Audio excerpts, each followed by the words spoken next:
Good evening, Little Masters, and welcome. Welcome back to Season 2 and Episode 27 of the Rings of Power Wrap-Up. It has been a long, long time since our Season 1 report cards, so thank you for coming back. Folks, at long last, it's finally time to pull up a bench in the common room. I'm Sara Brown, Shield Maiden of Rohan. And I'm James Tauber, the Sage of the South. And we're both here with Alan Sisto, the Man of the West. And tonight we're going to be talking about all the teasers and trailers and news and behind-the-scenes things that we've seen and heard about Season 2 of Amazon Prime Video's television series, The Lord of the Rings, The Rings of Power. But a quick welcome for those of you joining us for the first time. Here at the Rings of Power Wrap-Up, we talk about the characters, the story, and the lore behind the Rings of Power. That's right. Now, we're often going to dive into some of Tolkien's biggest themes as well, things like mortality, free will, fellowship, and of course, we'll do more than our fair share of speculating. We hope you'll learn something new about Tolkien every time you listen, and we hope you'll have a few laughs in the process. We're glad you've joined us. And we hope you'll be glad you joined as well. Now, before we get into our Season 2 preview, we want to remind you that if you want some company as you read the books that Tolkien wrote, you should check out Alan's original show, The Prancing Pony Podcast. For over 8 years and 9 million downloads, Alan and his co-hosts have walked their way through Tolkien's legendarium, from the Silmarillion to The Hobbit, and just last month, finishing all 6 seasons of The Lord of the Rings. That's right. And though my original co-host, Sean Marchese, stepped down a couple of years back, I've had the good fortune of working with some incredible co-hosts over the last 2 seasons, including these two. We are incredible. Utterly incredible. It's incredible that he keeps inviting us back. Now, this season, some familiar voices, quite possibly these two, will be joining me again as I work my way through the appendices of The Lord of the Rings, as well as a few of the stories from Tolkien's unfinished tales. I'd like to think there's no better companion for your extended trip through Middle-earth than the Prancing Pony Podcast. Now, before we get into all the cool stuff that we've seen for Season 2, let's take just a few minutes. I'm not trying to go through and pick everything apart, but let's spend 5-10 minutes maybe recapping the highlights and struggles from the first season. I know it was a couple years back, and for me, that feels like an eternity. But what do you remember? What are the things that stood out as great, or there's an area they need to improve? The one thing that really stood out as great for me, the one thing that I thought, oh my goodness, you really got that right, was the friendship between Elrond and Durin. Yeah. And of course, my queen, Disa, who I revere utterly because I think she's amazing. She is. That was wonderful. And it also set us up for what's going to happen next, like the tensions between the elves and the dwarves. And of course, the tension between Durin 1 and Durin 2, because there's lots of father-son tension, I'm going to use that word again, going on there. So that was one of the highlights for me. What about you, James? Yeah, I mean, certainly that speech that Elrond gives about he just wishes he had that contact with his father, good or bad, was just one of the most amazing pieces of writing, I think, in television. So I completely agree. Yeah. The Elrond Durin stuff is absolutely phenomenal. One of the other things I really enjoyed was just getting into the locations and seeing some of these places, although I will use that to also bring up another struggle I had. And that is there was this weird thing I noticed in the first season, and I only just sort of realized what my issue was recently. And that is we do get these big sweeping shots of locations like Eregion and so on. But at the same time, it also felt small. And I was trying to work out why that is, I almost felt claustrophobic at times. And I suspect it's because we got these big sweeping location shots. We got these intimate close shots. We didn't get much in between. We didn't get anything in the form of sort of flyovers that gave you a sense of the relative location of the layout of places. And that partly could have been to do with limitations due to COVID and so on. I'm really looking forward to it looks good. Signs look good in the trailers ahead that we'll get a much better coherent sense of the places, because I did love seeing these locations. Khazad-dû was amazing. Eregion on the flyover looked amazing. I'm looking forward to seeing more details of it, and of course, Númenor. More details of it before it gets blown to smithereens. Exactly. Spoilers. I know. Which are you talking about? I mean, all three of them. Three of those are going to get destroyed at some point. Yeah. So. No, I think you're right about, Eregion is one that's for sure correct there, James, because it feels very disjointed. Yes. I'm looking forward to that being resolved. There's a bunch of stuff I'm looking forward to being resolved. One of the things that was intriguing about season 1 was the relationship between Sauron and Adar. And there's a lot of open questions there that I think are going to need to be resolved in this season. Yeah, I agree. One of the things you mentioned, Sara, was the Durin Elrond storyline as being a brilliant piece of writing. And I agree 100%. I felt like that was one of the strongest areas of writing. And what that did is set in contrast what I found to be one of the biggest challenges, which was that inconsistency of writing. It did feel like, some of the dialogue was absolutely top notch, felt like it came right out of Tolkien, and others felt like it came out of some half-hearted attempt to pay homage to Jackson's films. It just, there was an inconsistency there that I'm hoping that they've gotten better at simply through experience. I mean, we talked about this before, James, the idea that shows have a rough first season sometimes. I mean, I look back at one of my favorite shows, one of our favorite shows, Babylon 5. Season 1 was clunky and cringy and awkward, and only in hindsight was it brilliant. Yes. Because that's when you saw what Straczynski was trying to do with that 5-year arc. And I'm hoping that we'll see something similar here. But yeah, I thought the writing of that line was brilliant. I would say for me, the highlight might have just been the overall visuals. I mean, there were some things here and there that were not, that I could niggle with, but just the set design, costume design, the cinematography was gorgeous. That was all glorious. The lighting and all of these things. And the music. Oh, the music. Bear McCreary is he's so good. He is so good, and he gets this. But yeah, those two things right there especially were the high points. But it did mean that, once again, just like the writing, when it's really, really good, the moments that aren't stand out. So I think of things like maybe the ring design as being a little clunky in comparison to the rest of the visuals. I'm hoping that looks a little better. It kind of does. The trailers show us some things that are promising, but Durin the third or the fourth, his dad, the older Durin. Third. Durin Senior and Durin Junior. Yeah. He's got that big blue stone on his ring that's like the size of my face, and it's just a little over the top. But it looks a bit blingy, doesn't it? Yeah. We'll have to see how that works on a dwarf's hand. Yeah. But are we going to talk about the elephant in the room? We might as well. Go ahead. Mithranium. Yeah, the Mithranium storyline. Are we going to talk about the Mithranium? So I still am holding out for an explanation that solves some of those issues. Eventually, we'll talk more about my experiences at San Diego ComicCon, because of the three of us, I was the only one who was able to go, mostly because I live 60 miles away, so it was really easy. Grumble. I know.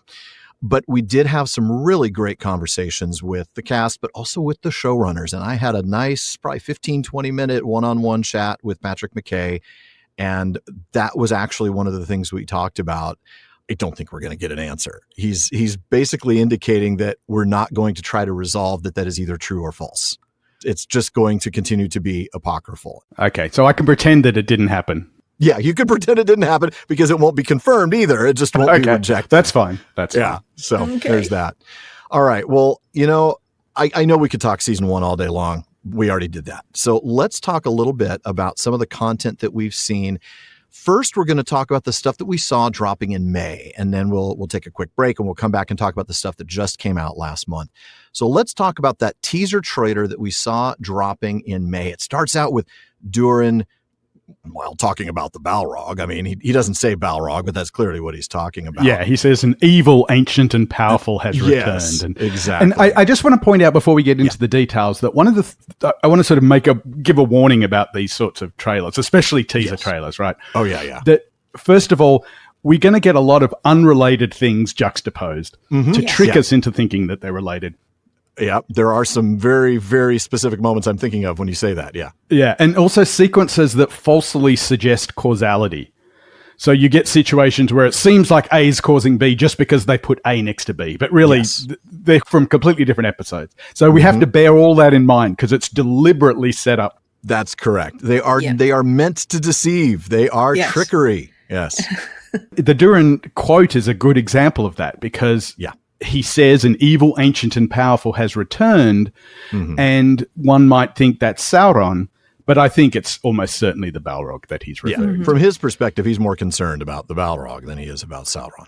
I don't think he even knows about Sauron at this point. No, I mean, I think he will.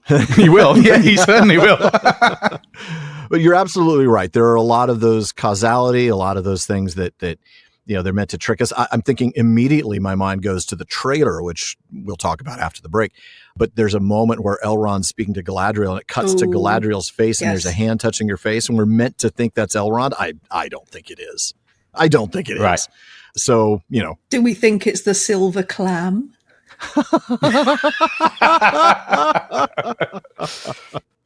Oh, Sigh. man. Sigh indeed. Yeah, but you're right, James. Everything that appears in a teaser is decontextualized. Yes. So you can't tell exactly what's going on with that at all.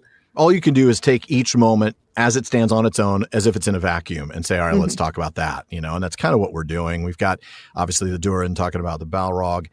We have a brief clip of Galadriel and Elrond and some other elves facing off against some wights. And I like that because it teased us, but then we got a bunch more to talk about with the wights after the trailer.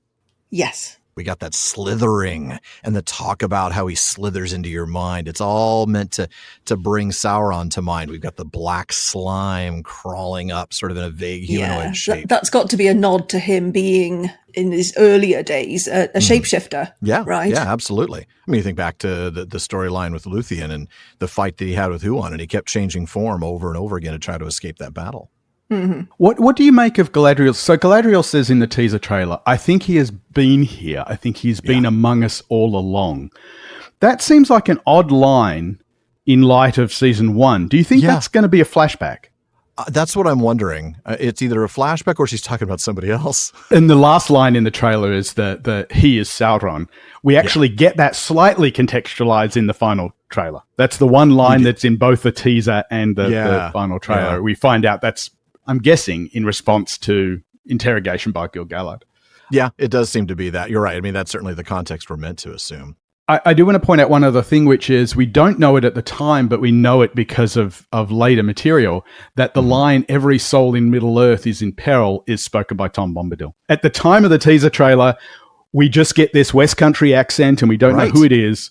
Yeah. And it's turned out it's definitely Tom Bombadil. Yep. Yeah. Mm-hmm. Yeah, it is sort of, I mean, I guess that's the reality. Here we were talking about the teaser trailer and trying to not talk about the main trailer because we're looking at these things chronologically, but it's hard to completely talk about it in a vacuum as though we've only seen the teaser trailer and we'd be talking about, who was that voice? I don't know who that voice is, but we do. Okay, one thing I will say about just the teaser trailer, how good is Elrond looking in this season? In that scene with the forest, he's got the 1995 Colin Firth vibes. The Pride and Prejudice Colin Firth is what he looks like in that forest. I might have noticed that, but I'll tell you what was so funny. On Twitter, somebody was thirsting over that scene. And Elrond's dad came into the chat. Yeah, yes, of course. Mike Arameo said, "I'm watching you." He's such a good sport. I saw that and I howled. Yeah, that was so funny. It really is. Mike's a great guy. I hope he listens. Yeah, I do too. I do too. This brings up another point, which we can maybe get into later, is that, of course, because of the change in filming location, we have a different set of crew in many respects, right? So we've got different costume people, different wigs, different production. Even the production designers changed, right? So it'll be interesting to see whether that changes things a little bit, whether there'll be some shifts in some of the production sides. But certainly the wigs have all changed. Oh, yeah. Certainly Elrond looking particularly good, I think. His hair has grown a little. It is an improvement. It is. Yes. It was very odd seeing Rob at the Thursday night reception at ComicCon with a very close haircut. Yes. It was a little bit like, wait a minute, you're not supposed to look like that. It's like those shots you saw of Orlando Bloom during Lord of the Rings, and he's got the mohawk, right? I mean, he's basically shaved at the sides here. I'm thinking, what a cool haircut for an elf. Very rebellious. We saw, obviously, the appearance of Sauron or Anatar, and we'll talk more about that whole Anatar idea after the break. Should we call him Anatar? This is one thing I wanted to ask. Should we just call him Anatar, even though we haven't used that? We haven't heard that term used in the show. No. I will reveal now because it was confirmed to me that I can share this in that conversation that I had with Patrick. He actually introduces himself to Celebrimbor in that scene that we see in the trailer as Anatar, sharer of gifts. But the decision was made not by him. He begged for Anatar to be allowed to stay in the trailer, and they said, no, nobody will know who that is. So Oh, I know. What? The corporate suits telling the actual showrunners what they can and cannot include in the trailer. But yes, and just like the name of Armenelos, which they had to get extra rights for because it's not in the appendices, they did have to go to the estate to get permission to use the name Anatar. But they did. Mm-hmm. So, and we'll talk more about that too. But I'll tell you what I did see in the teaser, that I didn't see a whole lot of in the trailer, and that's that massive underwater beast. Mm-hmm. The sea worm returns. And the whole Muriel going into the water. Did we see any of Muriel in the water in the final trailer? I don't think in the so. final trailer, we see her walking into the water. We see her walking into the sea. Right. But we don't know that those two scenes are connected necessarily. One of the articles does talk about it at length, I think. Okay. So, yeah. I also thought it was very interesting that both in the teaser and the trailer, we get a very heavy emphasis on the concept, darkness will bind them. It is very clear this season is intended to be, or at least that's their goal, is to make it darker, to make the season more about the villains. Villains, plural. What are your thoughts there? Well, we've got to, we can't just discount Adar, right? Because he's still got his thing going on, right? But also, if you're going to hand out rings and the rings are going to start affecting people, and we do see that happening, then it is quite possible that those who were not villains can become so. Yeah, I think you're absolutely right. So that's a possibility too. Mm-hmm. And then we do seem to have a Balrog. We do have a Balrog. That's true. I mean, they also have a cave troll, but they also have a Balrog. I can just see it now. Durin, we are with Balrog Removal Service, and we noticed that your contract has expired. We would like to offer you our services. We believe you have a Balrog infestation. All right. That Balrog is so annoyed because it was fast asleep and then this leaf fell. You know what? When you wake me up, I'm in a pretty bad mood too. Yeah, that Balrog needs his coffee. Yeah. More on the Balrog later, though we did see him, so we had to actually talk about him a little bit. One of the things I was going to say is just on that kind of becoming darker. In one of the BTS things, we're jumping ahead a little bit here. Yeah. They talked about sort of almost making a horror film within Middle Earth. It was in the context of the white scene.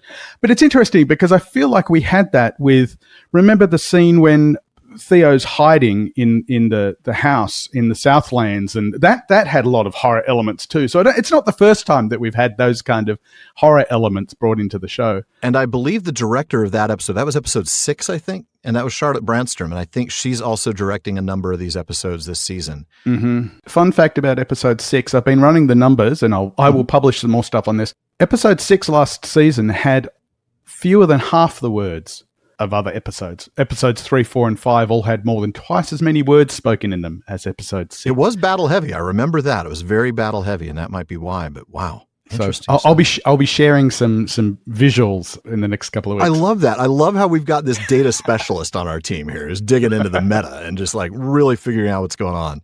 We did get a brief shot in Lindon of the elves with their rings. Obviously, one of them was Gil-galad. The other was Galadriel. We know who the third is. Now we do. And now we do for sure. We suspected who it was earlier, but now we know that is Círdan. And boy, did they nail the casting here with Ben Daniels. I loved him in Foundation. Season 2, he was one of my favorite characters, Belrios. At the time, I thought I want to see this guy in a Tolkien adaptation. I imagined him as like an old Hurin, like the guy who gets released, from he'd be years. Great as and that. I thought, he'd be perfect in that role. And here he is as Círdan. Absolutely perfect casting for him.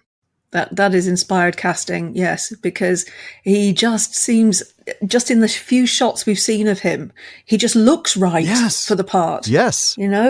Everything about him just says, that looks right as casting. Including the beginnings of a beard.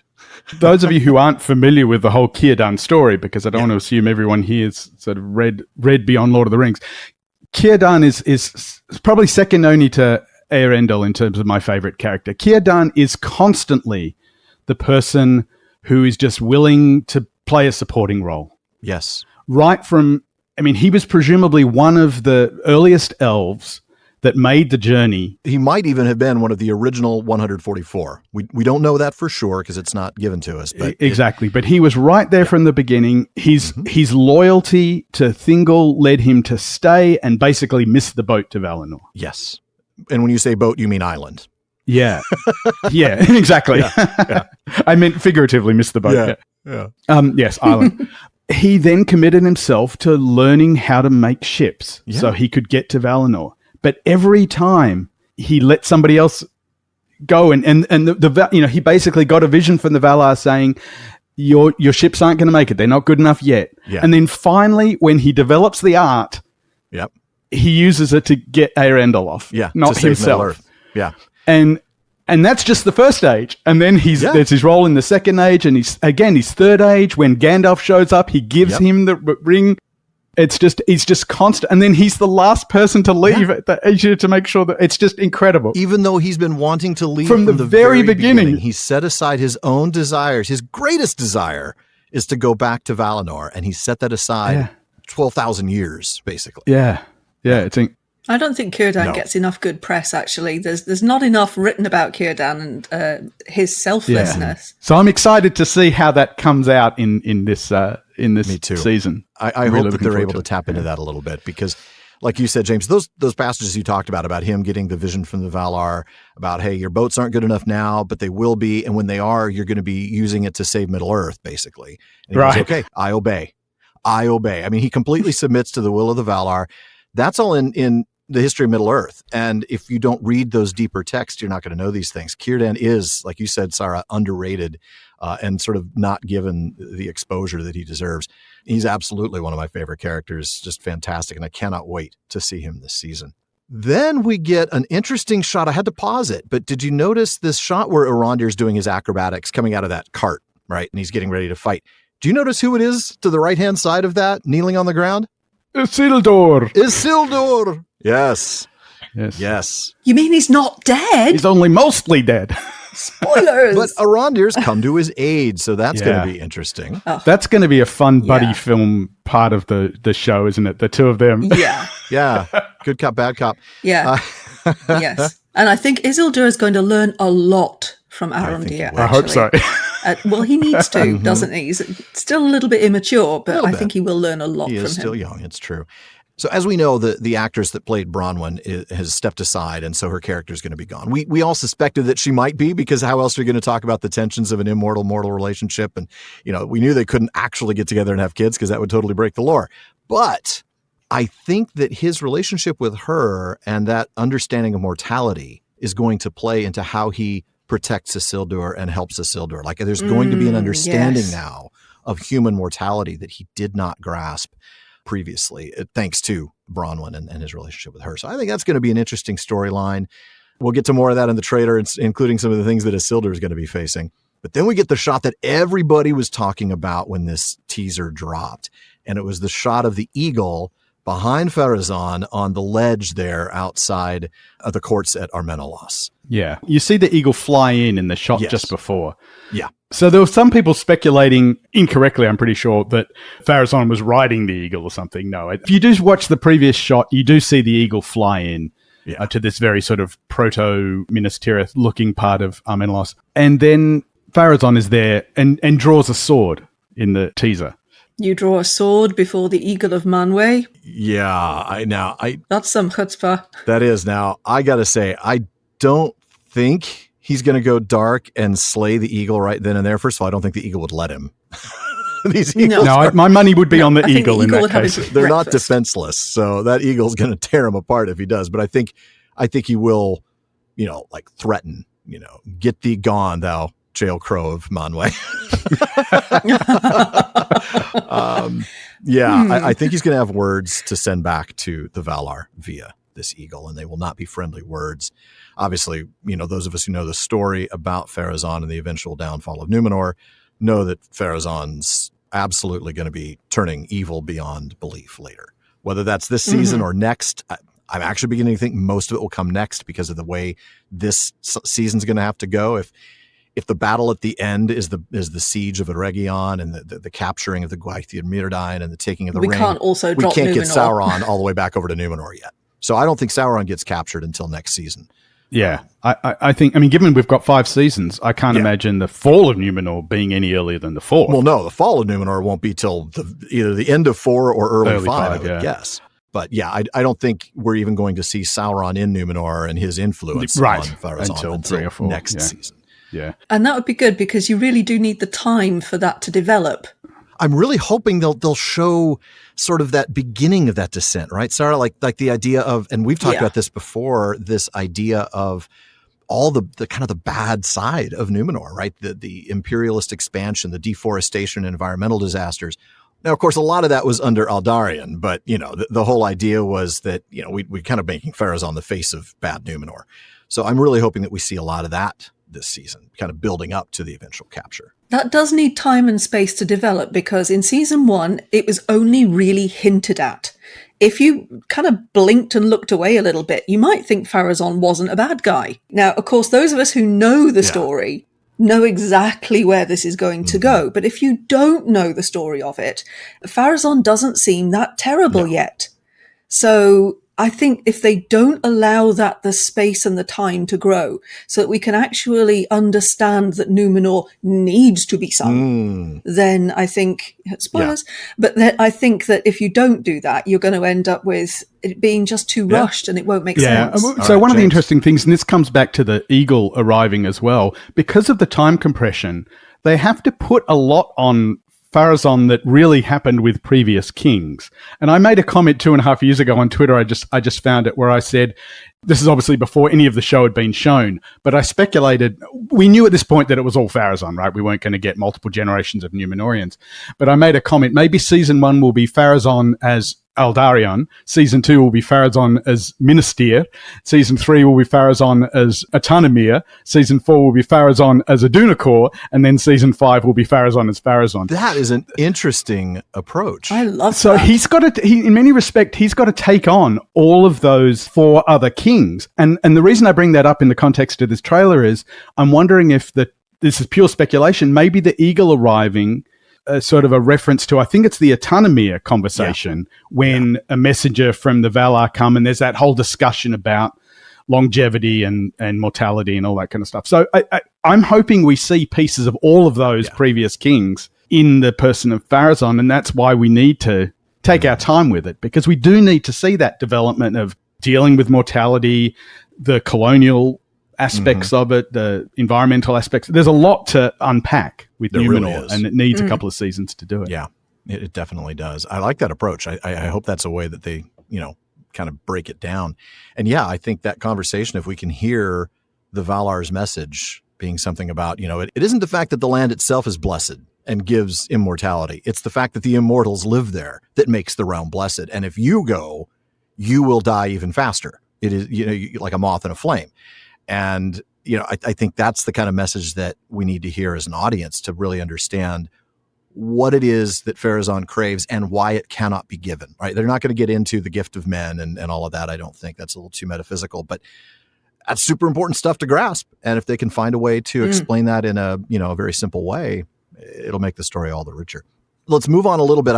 We'll touch real quickly on the series of rapid shots, and then we're going to get into the articles that came out after. The rapid shots were very quick. There was one with a weeping Theo.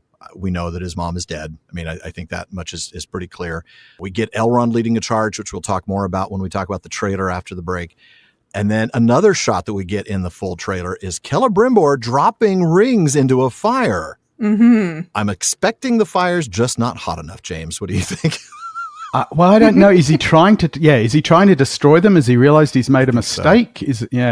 I think it might be tied into the line we hear in the trailer when Sauron says, "You will give me the 9." Yeah, well, we'll come to that with the trailer. Yeah, we'll come to why I don't like that in the trailer. The other thing I just want to quickly point out with the teaser trailer is we get what appears to be the frostification of Duanost at the end, and that's what makes me wonder if we're going to get flashbacks. Yes, in this. That's the most obvious candidate for a flashback in the teaser, because of course we got, just to remind everyone, we got that set up in the first season when Galadriel are visiting this northern fortress and find evidence that of the necromancy and all that sort of stuff. Yeah, that would be fun to explore in a little more detail. I would, and I'm wondering if we're going to get that because of that shot at the end of the season. That could work. Ooh, I wonder if we do. I wonder if we're going to get Finrod again. Ooh, that would be nice. It would if we get to see him again. If it's a flashback that goes back that would. far. I mean, can you imagine you're being cast as the coolest elf of all time? Mm-hmm. Círdan right behind you. Yep. Yeah. I mean, yeah, in my book, at least, Finrod's number 1 and Círdan's like 1A. Finrod's, yeah. He's like right there. Yep. But I mean, you're cast as the coolest elf ever and you're dead by the end of like halfway through the first episode. Yeah. So bummer deal for him. All right. There was an article on Vanity Fair about the trailer, and there were some quotes that I want to bring up that then we can just discuss. And there's really just 3 quotes. One was, we wrote most of season 2 before season 1 came out. The cake was kind of baked before the audience response. We're not overcorrecting, but we're certainly listening. What do you think they're listening to? That concerns me. I have to be honest. That does concern me a little bit.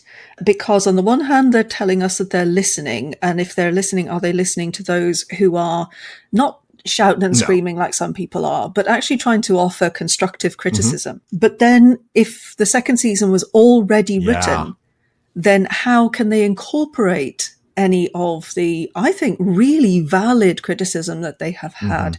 So that was a quote that actually concerned me. It worried me a little bit too, because of things like the Mithranium storyline. But, like we talked about, it's never going to be confirmed as, yes, this is how Mithril came about, or no, this is not how Mithril came about.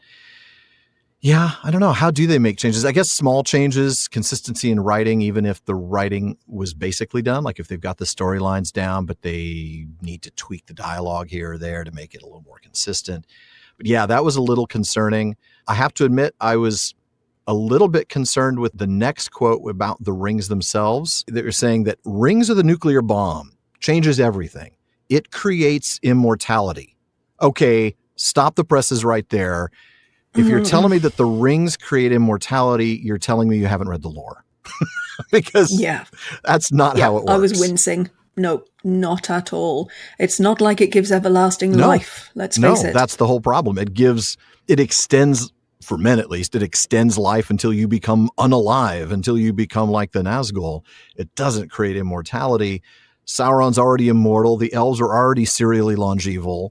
This doesn't mean that Galadriel and the other elven ring bearers are going to live any longer than those who don't. I'm not sure what he meant by it creates immortality. Maybe it's more like to the bearers, they feel like it creates immortality and they're going to find out the hard way that it doesn't. Okay. Maybe. Okay. Maybe. But that was a really interesting line. I kind of struggled with that one a little bit. The rest of it was right. He says Sauron's ring creates the entire mythos. Yeah. Everything is different from here. Yeah. The one ring defines everything for thousands and thousands of years. Yeah. It defines the second and third age. Yes, indeed it does. So you're getting that part right. And then they add that we're just trying to find ways to invest the process of this creation with as much richness and meaning as possible. Okay. You're trying to take a moment that is glossed over pretty quickly in Tolkien's texts and give it some depth for a television show. All right. But that part about it creates immortality is the one that worried me a little bit. Unless they're trying to do it like as a shortcut to meaning for those that they think they don't really want to go into the metaphysical details of exactly what is going on when one wears a ring. Yeah. But apart from that, I think the problem is that it's more than just that promise, if you like, of everlasting life or whatever it is that they think the rings are promising. What, like the 7 dwarven rings, what were they offered to the dwarves to do? It was more about power. Yeah. And that should have been mentioned, I think, right? About focusing power, about being a holder of power. And that in many ways is far more interesting and important than the word immortal, which isn't relevant to these rings. Yeah, that's the thing. For the dwarves, I don't even think that that's important. It's the power. It's the wealth. For the men who, by the way, we're not seeing any men get rings yet, right? We've seen the elves get their 3. We're seeing certainly Durin getting 1, and we know that there are others. We don't know yet who the 9 are going to be distributed to. And my suspicion is we won't see that this season because Sauron won't get his hands on them until the very end, if he does get them at all at the end of this season. Yeah, we've got to do Celebrimbor Banner first, right? I told Charles Edwards, I don't want you to die. You're finally getting a chance to act. Because like when you see him in the trailer, you're like, wow, this dude's going to nail it this year. I mean, he's definitely being used correctly. I felt like last season he was sort of swept under the rug and almost a side character, but he's a phenomenal actor. I don't know if we want to talk about it now. Maybe we should wait till we get to the trailer to talk more about the sort of development of the rings and some struggles I have with that. Do we want to wait until Yeah, probably only because there's a little bit more about Tom that I want to talk about before we get to the break. Let's talk about that first. But I think that's a good idea. So let's set that on the on the shelf, and we'll come right back to it. There was one other quote before I get to the Tom Bombadil stuff. Patrick McKay talking about the wizards, and he says that the stranger and Nori are going east, and we know that clearly from what we see later. We know that the blue wizards go east. Okay, he's right about that textually. We know that Saruman has spent real time in the east. I didn't know that, but maybe it's possible I've forgotten. I don't remember knowing that Saruman went to the east, and then certainly he, talking about the stranger, says some things and does some things that feel very Gandalf-y. So the jury could still be out. Stranger, Gandalf. I mean, they sure make it think like he is. Well, here's the thing. I know a lot of us want it to be the Blue Wizards, and of course we haven't even brought up Ciarán Hinds, but the stranger is so Gandalf-like, and to be honest, those shots we've seen, just looking forward, those shots we've now seen of Ciarán Hinds is so Saruman. I know. I'm pretty sure they're setting it up to be Gandalf and Saruman, right. As much as I would like it to be the two Blue Wizards. I know. I want this to be Alatar and Palando, but... definitely, but yeah. Either that or they're doing a really fabulous double bluff because they've set up so much to make him look like Gandalf. And I don't think I'm going to fall for a double bluff anymore because I kept thinking last season the whole idea that Halbrand was Sauron was too obvious. And so I kept reading more into it than was actually there. And I got fooled, not because I wasn't paying attention, but because I was trying to read too deeply. Into Aquagorn? Exactly.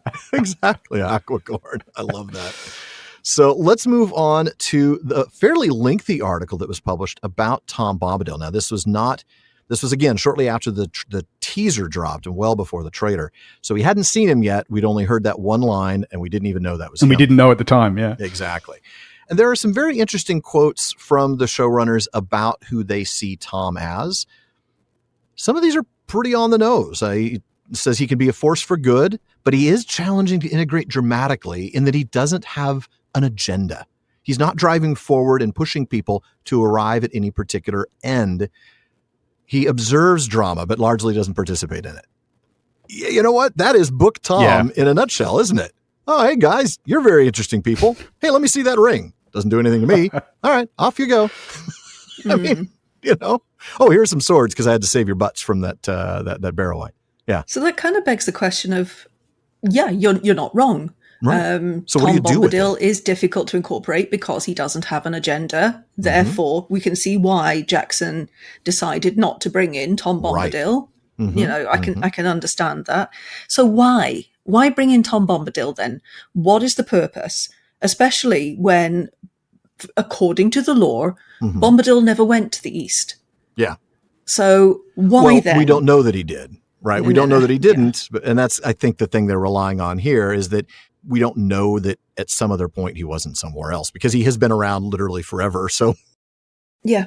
But why? I mean, one thing I will want when I see Bombadil on screen in one of the episodes is I'll really want to understand why they have brought him in. We do see some hints of that in the trailer that we're going to talk about, because there are, assuming that the questions that the stranger is asking are of Tom Bombadil, then that's a very good point. Tom Bombadil seems to be taking on somewhat of a, I don't want to say mentor role, but at least guiding the stranger to find his destiny. One immortal guiding another, I mean, I'm an immortal who has all my memory. Right. You're an immortal who has, recently been put into a body and you don't remember anything. Which, of course, if it does turn out to be Gandalf, is going to make certain things in Lord of the Rings really interesting, like Gandalf's desire to go and spend a lot of time chatting to Tom Bombadil afterwards. You can imagine, in light of Rings of Power, that'd be just a gorgeous reunion. Oh, I like that. That's interesting. There was a quote that McKay said that I really did like. He talks about sort of the duality or the sort of almost conflicting nature of Tom. He says that he's whimsical and magical, verging on silly, but also has the wisdom of the ages and music of the spheres and deep emotional wells of ancient history and myth. He acknowledges that a lot of his existence, as he puts it, his conception and function are tied to Norse myths and have deep roots in European fairy tales. So again, we're getting glimpses of the fact that the showrunners do know their lore and their inspiration for Tolkien's characters. And I love this line that he says, and I absolutely agree with him. So weirdly, he's kind of the most Lord of the Rings thing in the Lord of the Rings, and also the first thing you would cut if you were adapting it as a film. But we have the advantage of a television show, and hence we're going to find a way to tap into that. And so he goes on to talk about, look, what Tom's about is the natural world, and he's about helping people. So that's what we're going to focus on. We're going to use him to nudge the stranger along into his journey, because it's going to protect the world that he cares about. And they do say that as a result, as he puts it, Tom Bombadil, our Tom Bombadil, is slightly more interventionist than you see in the books, but only by 5 or 10%. Okay, since his interventionist is 0% in the books, you've got to have him do something, or he's just a piece of decoration. So, okay, I don't know. We'll see. I'm very, very interested, and I have no expectations. His actions in Lord of the Rings have consequences. He may not be deliberately interventionist. But not because he intended them to have consequences. Yeah. Yeah. Tom is very much an in-the-moment guy, and I love that, because Elrond explains, look, even if we gave him the ring, he'd forget about it. He'd leave it somewhere because he's Tom. And I think that that's something that, we'll probably see. I know one of my frustrations when I started seeing like the still shots of Rory Kinnear, who's the actor cast as Tom, was that he was always very somber looking. I'm like, this is flipping Tom Bombadil. He should be, bouncing around and singing. Mm-hmm. Because bright blue his jacket is, and his boots are yellow. And his boots are yellow. And they are. I actually got to see his costume in one of the rooms at the event that I attended the Thursday night of ComicCon. Glad to hear that. And his boots are sort of like you would imagine yellow leather to be. They're not like yellow rain boots, bright neon yellow. They're sort of that really pale gold sort of leather that you might see. And his jacket is blue, not particularly navy blue, just sort of an earthy sky blue, But I don't know yet whether I can be optimistic, but the showrunners did tell me that he will be much more sing-songy and much more speaking in verse and meter when we actually see him in the show. I'm like, okay. Well, good. I'll look forward to that then. Yeah. I will say one other thing, folks. I loved the quote in this article where they actually went back to something that Peter Jackson said that I never read about. This was a 2001 interview in a magazine called Cinefantastique.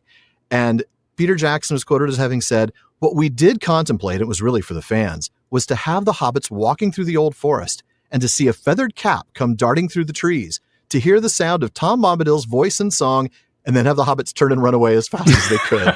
We thought that would acknowledge Tom Bombadil in an affectionate joke kind of way. We didn't have time to do it.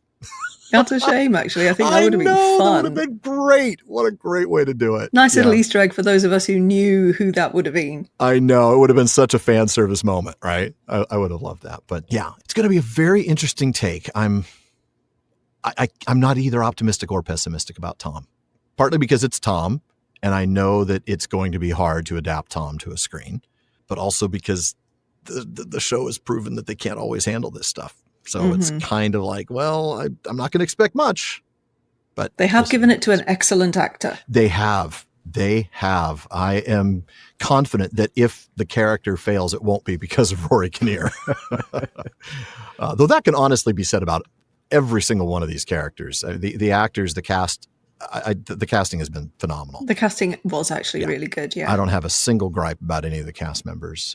And yes, it may be because I've gotten a chance to meet them and talk with them and see how invested they are in their characters. But I really just don't look at any of them and think, oh, they can't act their way out of a paper bag. They're all good. They're all really, really good. So let's take a look at the Inside Season 2 video before we take a break. There's not much in that. That's the one where they're kind of showing us a little bit of behind-the-scenes stuff. We see Charlie Vickers being excited to see Sauron in the open, making it happen, as he says. We get a quote about how the show gets darker. Ben Walker talks about how the gloves come off. Most of the video seems to be John Howe talking about new territory, new places to visit. He, of course, is the conceptual designer of all of this and was one of, he was half the team along with Alan Lee for the Jackson films. We had John on and we got to talk to him a little bit about that in season 1. What are you excited about in terms of his work? What appeals to you the most out of what you've seen in the teaser and trailer in terms of Howe's design? Well, I want to go back to what James said earlier about hopefully they're going to have more room to show more. Yes. And if they have more room to show more of the locations, we'll get more of John Howe's conceptual designs on a much more rounded scale. So it won't be just the huge overview and the teeny tiny intimate. I think we would get a little bit better of an overview of everywhere. And if we get that, we'll get a much clearer idea of John Howe's vision for how it should all look. That's a good way of putting it. I like that. You're right, because I'm thinking about all those shots of Númenor, as they're going into Númenor, we see those massive sculptures and everything's huge and giant scale and the big overall arching look of the city. And then really all we see of the city is the harbor and the court.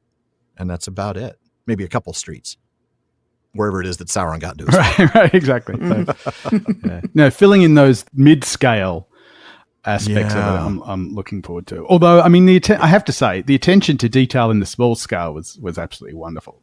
Oh, it was absolutely phenomenal. The stuff they did, the set dressing and everything. They did a lot of attention to detail. You're right. I'm thinking of everything from the writing system and the guild badges and or the nod to the bird and baby in the Southlands. That was there are a lot of amazing things like that. One thing I did want to mention about the Look Inside video is, of course, we're going to see a lot more of Disa singing.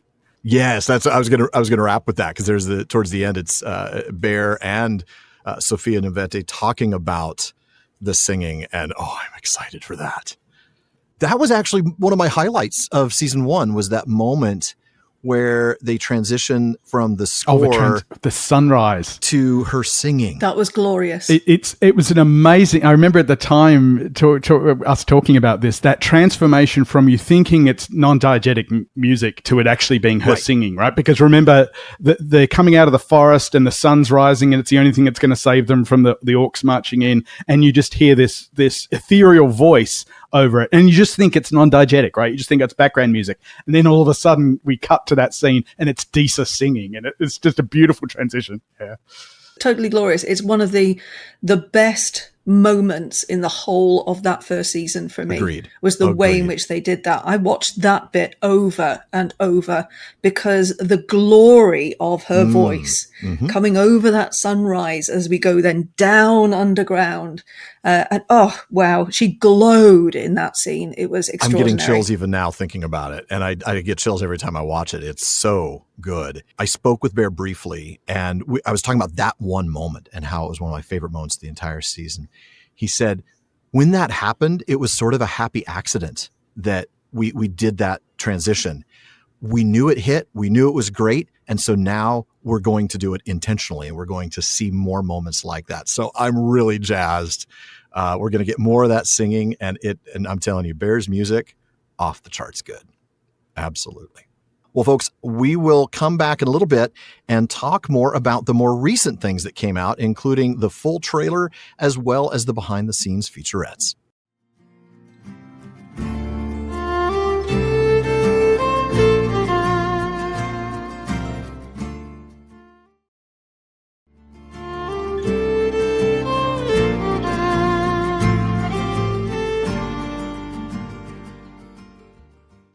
We're about to get back into our preview of Season 2.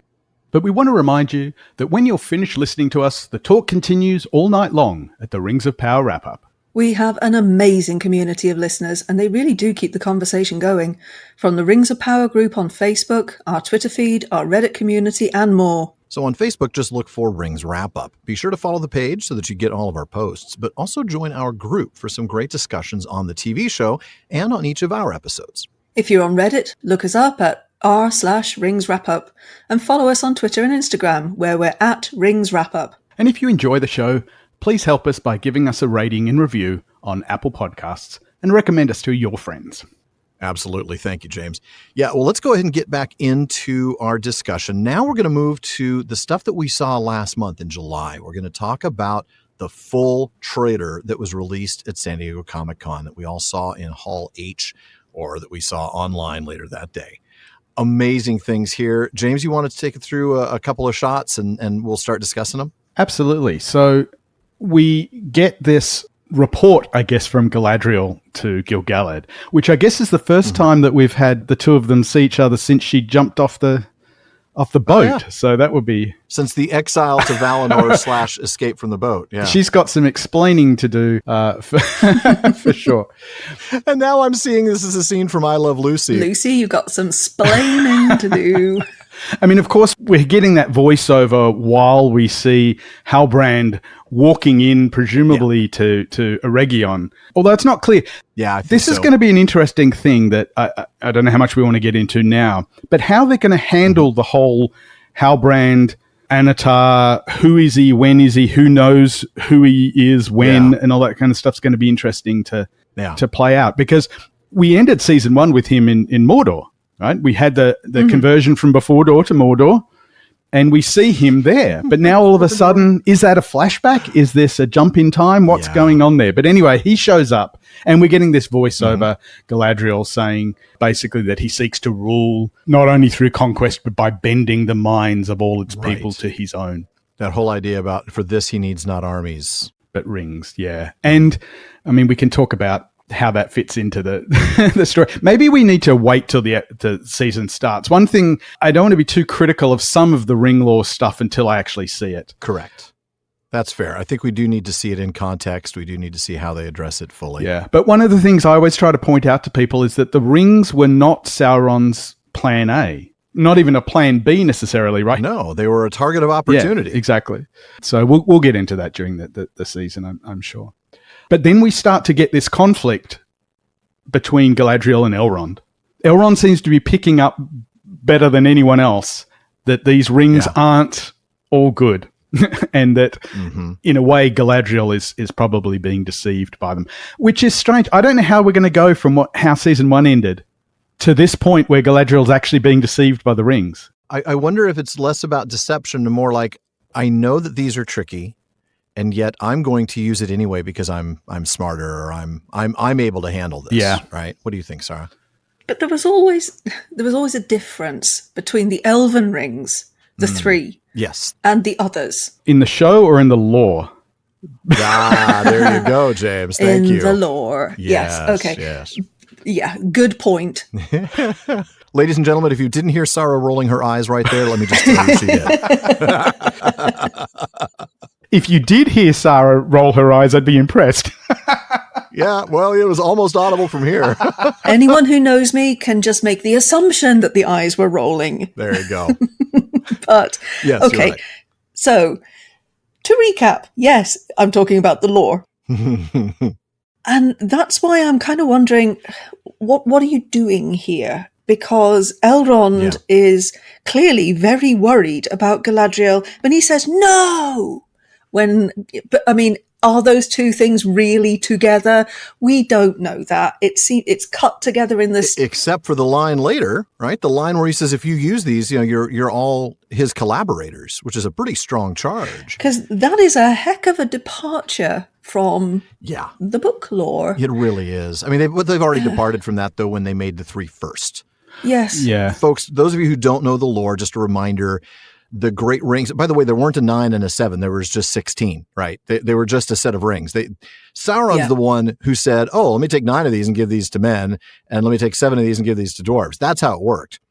And mostly because he knew men were more susceptible, which is why he gave them 9 instead of 8 and 8, right? I mean, he could have it would have made more sense to go with 8 to the dwarves and 8 to the men, but he's like, no, I know the men are weaker. We'll give them 9. Mm-hmm. The 3 were never touched by Sauron. And the only reason that the elves had to take them off when he put on the 1 is because he could then see from the 1, and having the power of the 1, he could see what they were doing. He would know and have this influence and power. So they took off the rings until he lost his. So they've already made a big departure from the lore in terms of the rings. I had briefly hoped that those 3 were not the 3 and they were just less essays in the craft. Yeah. But they're always referred to in the articles as the 3 rings. So I think they really are. And they're very clearly the 3 when you look at the stones. Yeah. They all fit. I mean, Galadriel picks up hers. It is clearly Nenya, the ring of adamant. Yeah. I mean, it's and the one that Círdan has is Narya, the ring of fire that he will eventually give to Gandalf. Yeah. It is a very interesting thing. But yeah, I don't know. That part worries me a little bit. I mean, I know that for story reasons, they have to have somebody be the voice of reason. In this case, it's Elrond and not Galadriel.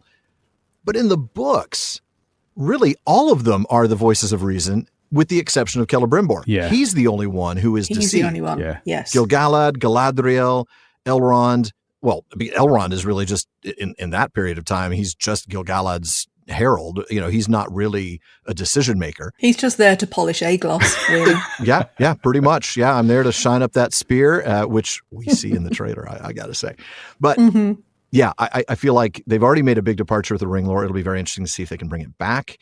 It doesn't look like they're even going to try in that regard. Yeah. Because, when Sauron says you're going to give me the 9. Exactly. That was an unfortunate line for me, just because of what you brought up before. The 9 was not predetermined. They weren't made for the 9. It was the 16, as you said. And it just so happened that when Sauron claimed them afterwards and handed them out, they happened to go 9 and 7. One thing I do want to point out, though, in the next sort of scene or bit that we see, it's not really scenes, they're all just sort of thrown together. We get that Celebrimbor meeting Anatar.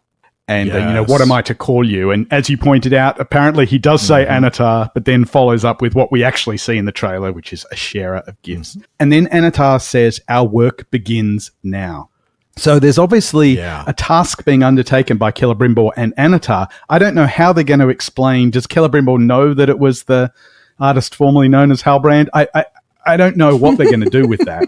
I don't think he will. I feel like Celebrimbor is going to be tricked into thinking that this is not Halbrand.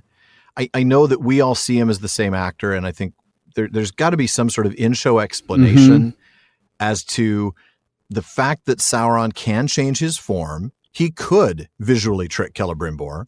Had he appeared to Celebrimbor as Halbrand in the books, which of course he never did, he could have appeared to him as somebody else, because that's the power that a Maya has. And again, for those of you not super steeped in the lore, Maiar are second only to the Valar. They're spirit beings. They were around since the beginning when Ilúvatar created things.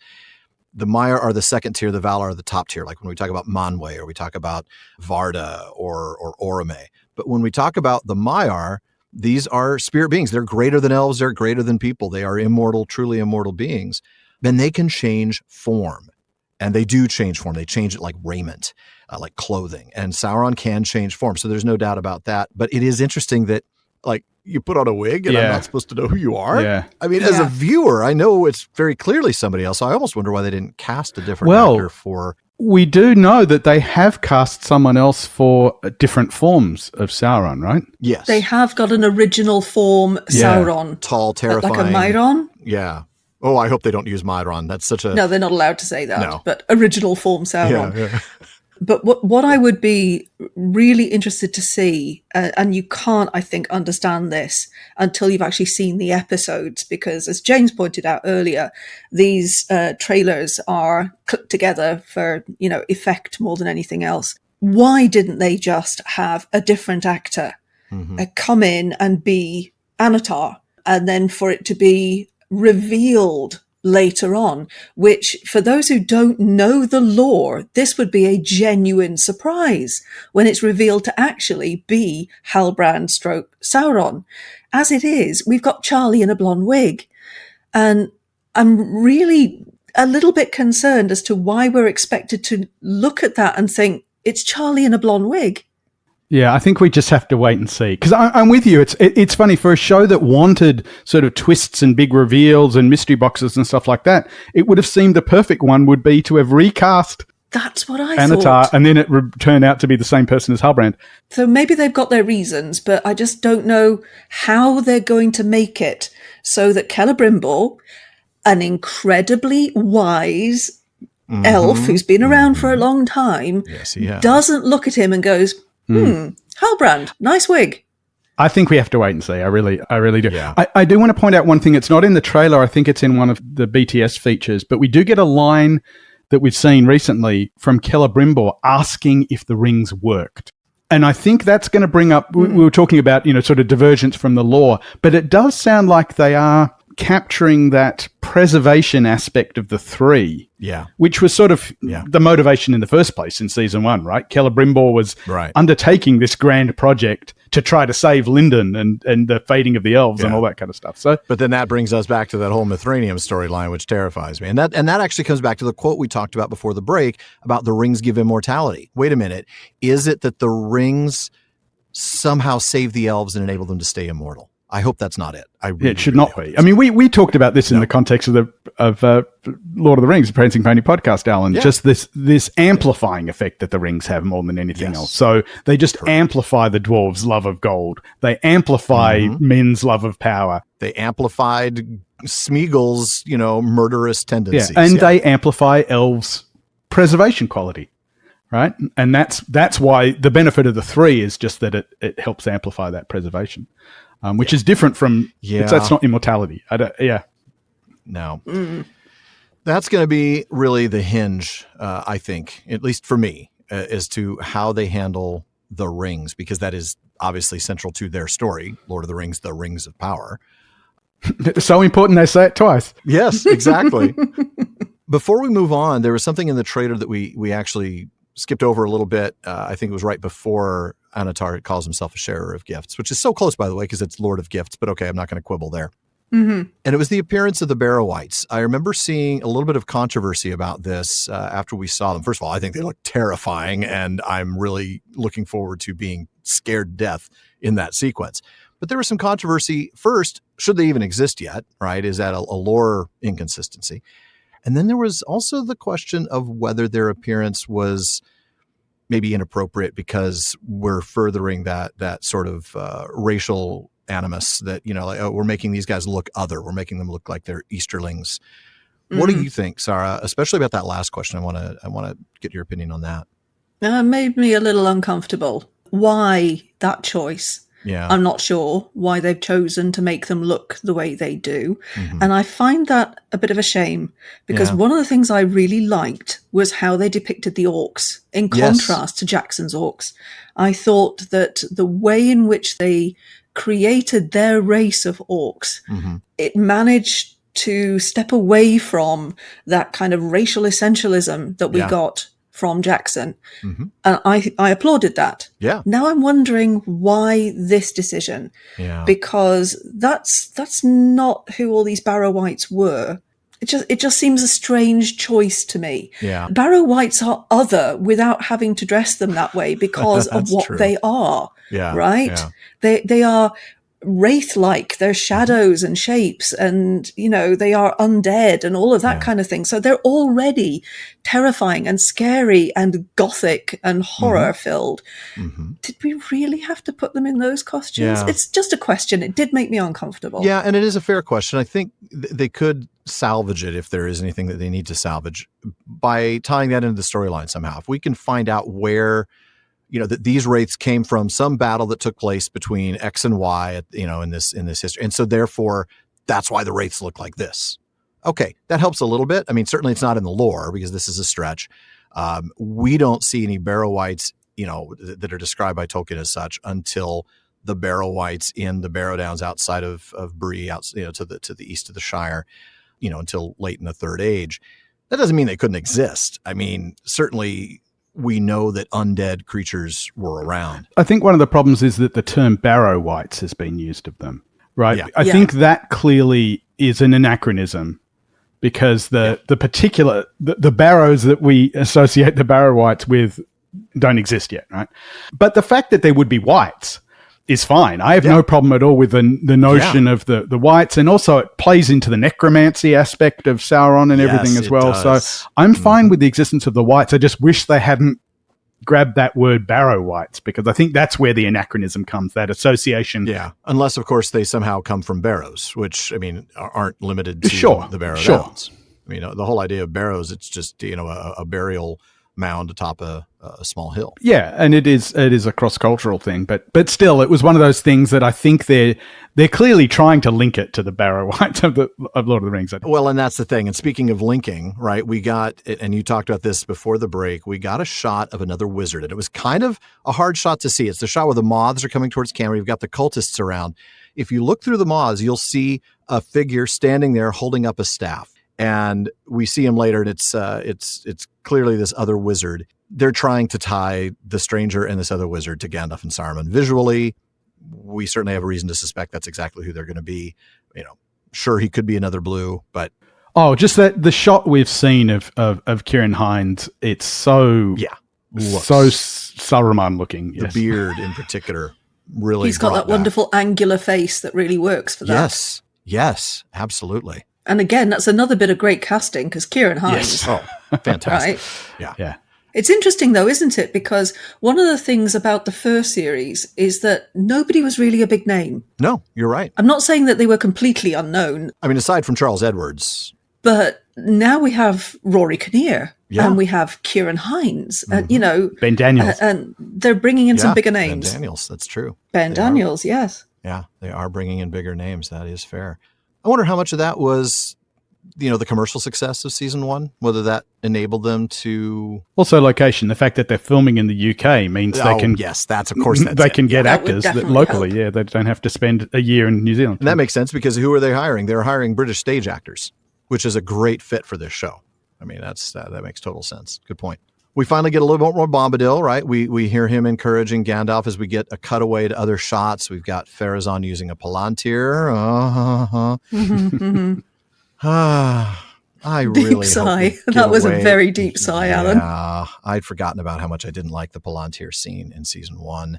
The feeling of using it like a crystal ball instead of, a communication tool. I know that they can be used to see what's going on. You can direct it sort of like a telescope, but the primary purpose is to communicate. And Pharazôn seems to be using it to do something entirely different. Scrying. Yes, scrying indeed. That's a good way of putting it. And what is he seeing? I don't know. I mean, it changes from what looks like cold or electricity to fire, heat. Who knows? Who knows? We're not given enough information. It's just purely this. Yeah.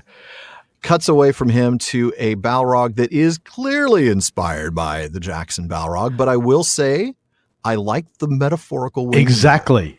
The wings are more shadowy. Exactly. That was one thing I loved about it. It was a much more, there's one part of it, I had to watch it over and over again to see, it's a lot more humanoid form. You can see it's got much more humanoid arms. And the way that they've done the shadow in the shape of the wings, I think is really, I was very happy with that. Yeah, they look like they were made from black smoke. Yes. And that really worked for me as a visual. 100% same. I really did like that because that's what the wings are supposed to look like. They're not supposed to look like actual wings.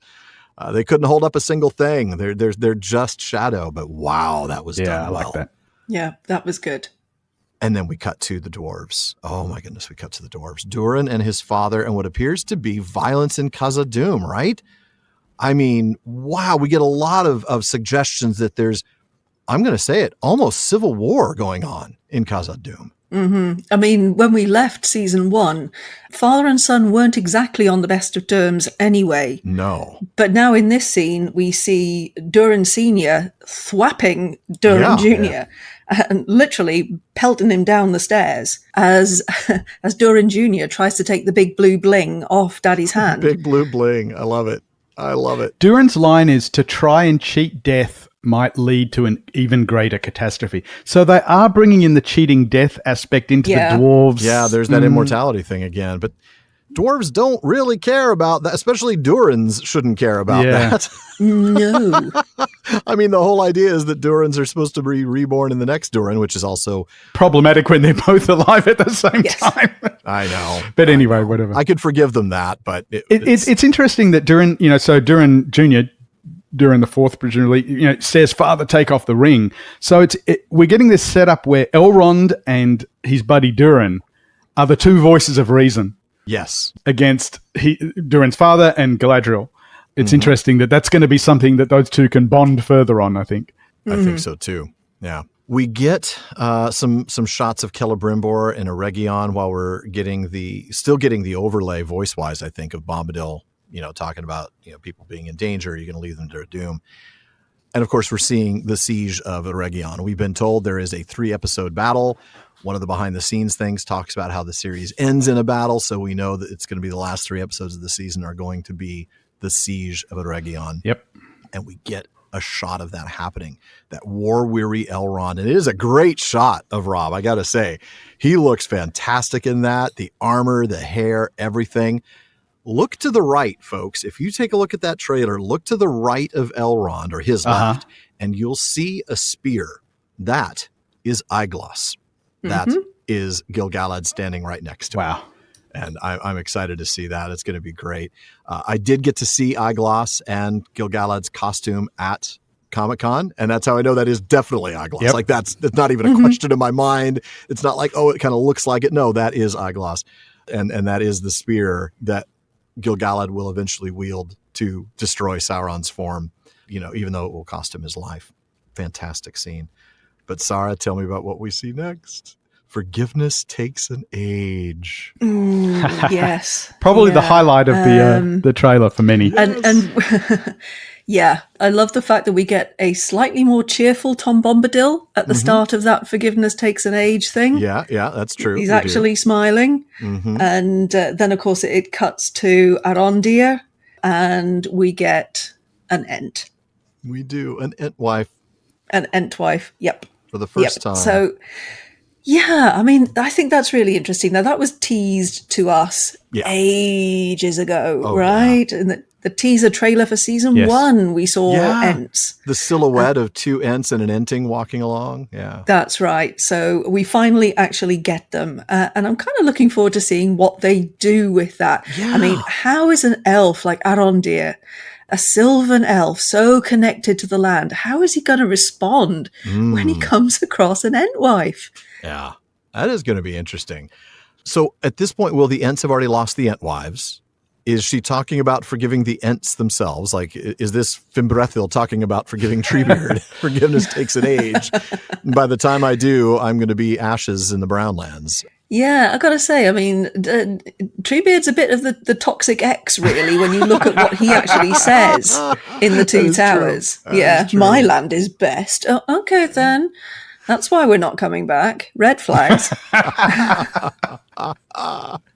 It is going to be an interesting scene what they do. I was concerned that we would see the Entwives, wiped out really quick. We're not. I can confirm after discussing that with the showrunners that I don't know if they're going to or when they will. I just know that it won't be this season. So they'll be around for a little while. Excited to see that. I wonder, because this would just be so interesting when the shape of the world is changed and, the coastline is drowned. Yeah. Is that where the Eltwives went? Did they get drowned? Oh, they get drowned. I always thought they got destroyed in the Battle of the Last Alliance because they were, over in what we now know as the Brownlands, but was more of a garden, more of a green area that Sauron, his scorched earth policy, and he just went through there and ravaged the place. I don't know. I guess we'll find out. That's an area where, of course, they can fill in the blanks because Tolkien left it blank on purpose. Yep. We don't know. When he was asked about it directly in his letters, he said, well, we don't know, but I'm pretty sure they're dead. Yeah. Like that's what I believe, and Tolkien, of course, gets to decide. So they're gone, but they're not gone in the lore. We do get a very quick shot of Disa ready for battle with another dwarf next to her. Do you all know who that dwarf is? I do. Is that Narvi? It's Narvi. That is Narvi. We get a Narvi sighting. That's another storyline that's going to be interesting to see what happens. Narvi and Celebrimbor. We got no hint of that at all in the trailer, did we? That's true. I just want to point out one thing. I've seen a lot of people say, we don't know anything about Narvi. He's just 2 lines in the appendices. He's not mentioned in the appendices at all. He's entirely in the main text. So I just want to clarify. Correct. He's not one of these, he's just in the appendices. No, he's mentioned only in the main text, in the context, of course, the doors of Durin. Yeah. But so it's going to be fun to see his role expanded. It's going to be fun. And another one of those areas where they can fill in the blank and give us a character and flesh out a character that we know very little about. Yeah, I was delighted to see that he was going to be part of this. So I am too. I thought that was great. I think it's good because it'll give us that another point of connection between the elves and dwarves. We already have that Elrond Durin line, which is not necessarily from the text. There's nothing to tell us that Elrond was really good friends with the son of the king. It's nice. I love seeing it. It's great. It's some of the best dialogue in the show all season. But Narvi is a real touch point, an actual lore connection between the elves and the dwarves. And his friendship with Celebrimbor, it's going to be interesting to see what happens. Yeah, and I think it's a wonderful setup as well for why the passcode for the door is friend. Melon. Right. Yes, I agree. There's going to be some nice background to that. I think that's what they're like setting that. up a lot I of agree. that, I think. With Durin and Elrond too, right? There's that whole... It makes sense of why the password would be friend. I like that very, very much. Now, while we don't know much about Narvi, we do know a lot about Shelob. We're talking about lore. We know a lot about the lore of Shelob.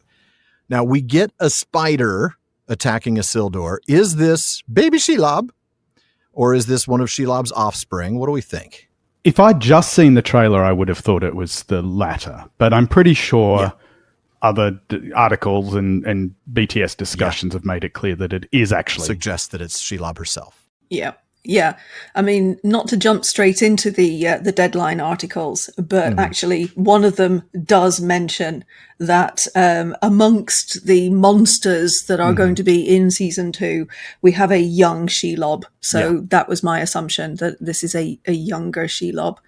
Yeah. Now I sort of want to defuse what I suspect is going to be an argument from those who just will find anything to criticize the show. But I mean, to be fair, we criticize the show when it needs to be criticized, but there are folks who will just find anything. And they'll be, Shelob, the last unhappy child of Ungoliant to trouble the world, right? Or the last child of Ungoliant to trouble the unhappy world, I think is the actual quote. And therefore, if she's a child of Ungoliant, she's much, much older, and therefore she shouldn't be small. I just want to be real clear. Child in that context doesn't necessarily mean one generation apart from parent. It's sort of like the way when Theoden's dying on the field at the Pelennor and he says, I go now to the hall of my fathers. Right. He doesn't have two dads, let alone 7 or 12 or 15. He's got one, but the rest are his forefathers. And I think that's what, when we talk about the last child of Ungoliant, we don't necessarily mean literal daughter. We mean descendant. Right. Yes. And I think that would then justify why she's small at this point. And also justifies why we get the spiders in The Hobbit as well. Yes, absolutely.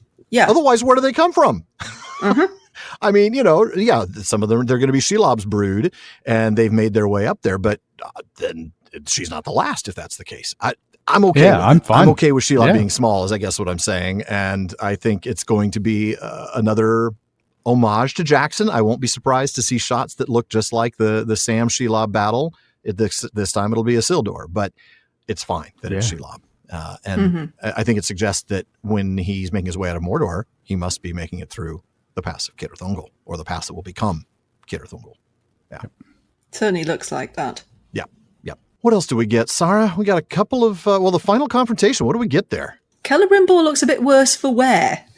Yes. He does. He does look like he's had a very long day, doesn't he? It looks like he's had a bad day. So one wonders what has already been done unto him at this point. Yeah. And also, I think it's clear by then that Celebrimbor has realized that, the Lord of Gifts is not Santa. We had the earlier line, what have you done to me, that he says... Which was really well executed. Another one of those reminders to me that Charles Edmonds can act. Yes. Oh, yes. Yes. Wow. There's also, we skipped over the Adar line, leave Sauron to me. Oh, yeah. Adar is back. You're right, we did. Sorry about that. Adar is back and, is going to be another antagonist in this whole thing, which I think is going to be interesting. It's good to see sort of a battle amongst the evil, just like we're sort of having the battle amongst the good, right? In the sense that Gil-galad and Elrond, or Gil-galad and Galadriel on one side and Elrond on the other about the rings, and then we have the Durin versus Durin, and now we're also going to have Sauron versus Adar. It feels good to have, that sort of balance. Yeah, and I'm looking forward to seeing Adar again, because Adar was one of my favourite characters. I agree. And I'm very sorry that Joseph Maul is no longer Adar, because I thought he was excellent. Big shoes to fill, actually. Big shoes to fill, though I have to say, from what I'm seeing in the trailer so far, he looks like he's going to be up to the task. I'm not... It just would have been nice to have that consistency. I agree. I thought he played it really well. Not for the small reason that Joseph Maul was excellent as Adar. He was one of the highlights for sure. That conversation that he had with Galadriel in that one episode where they talked about the origin of the orcs, breathtaking stuff. Yeah, and good too. Like enough lore accuracy, and then filling in the blanks and speculation.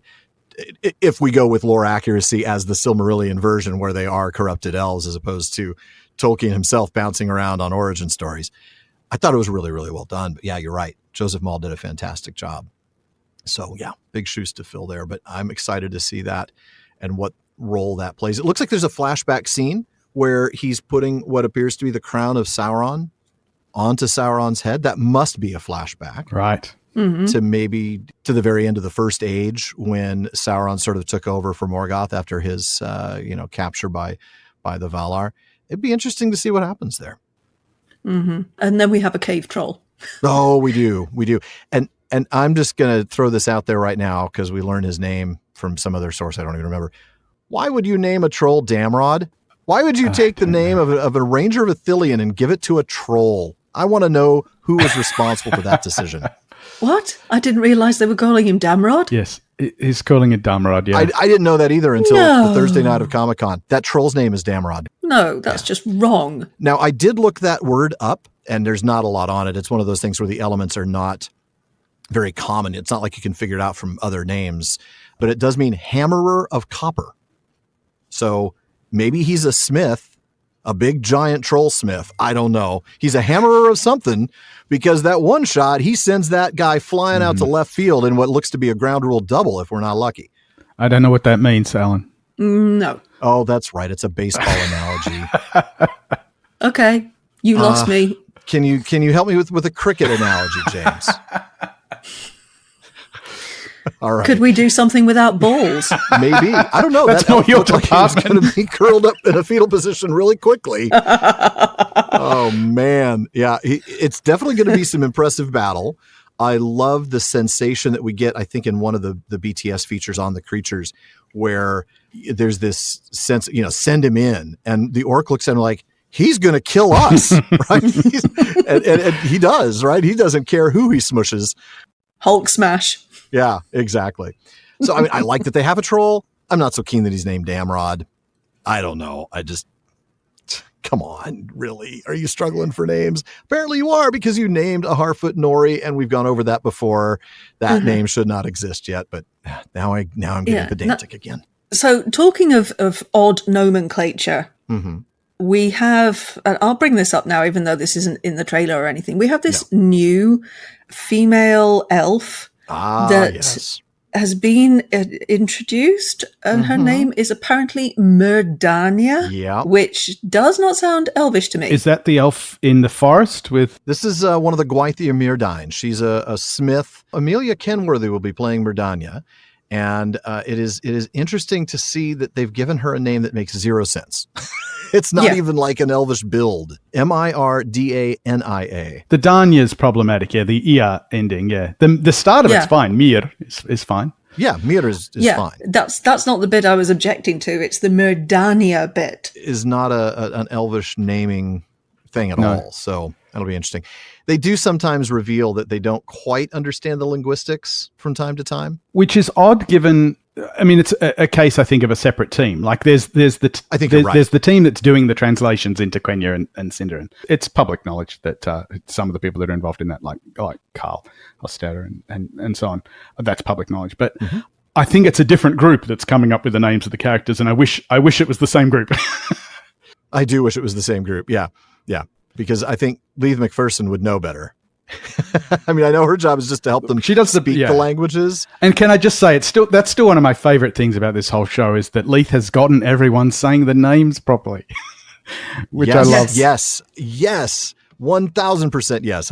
Big kudos to her, and we had such a great time talking with her. Okay, last shot in the trailer before we get on to any of the articles or BTS features. Elrond leading the cavalry charge. Took my breath away. And speaking of Sindarin, and saying it correctly. Yes.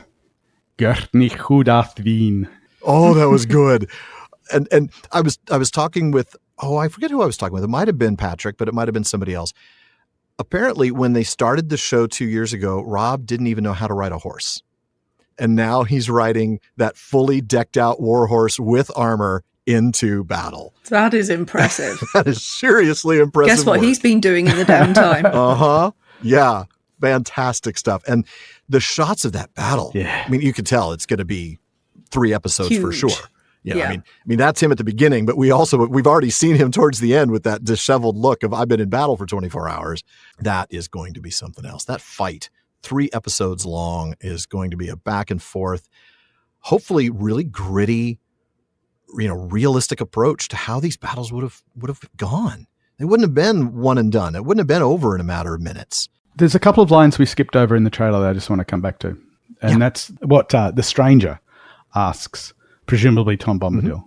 The stranger says, "Is it my task to stop the fire? Is it my task to face Sauron?" No, we didn't start the fire. But is it my task to stop it? It was always burning since the world's been turning. Well played. Any more than that, we're going to get a copyright strike. What do people think of that? Is that more evidence that it's Gandalf? Is it? Yeah, I think so. Yeah, I mean connecting him with fire. Yeah, and facing Sauron. Yeah. I mean, we don't know. Yeah. If you're a wizard, clue number 1, your job is to face Sauron. Yes. Yes. That's the absolute definition of the Astari. It's why you're here.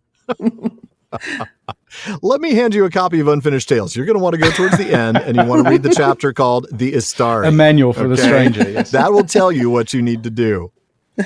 There was an article from Deadline about the trailer, and there was a quote from Lloyd Owen, who's Elendil, and a fantastic guy to boot.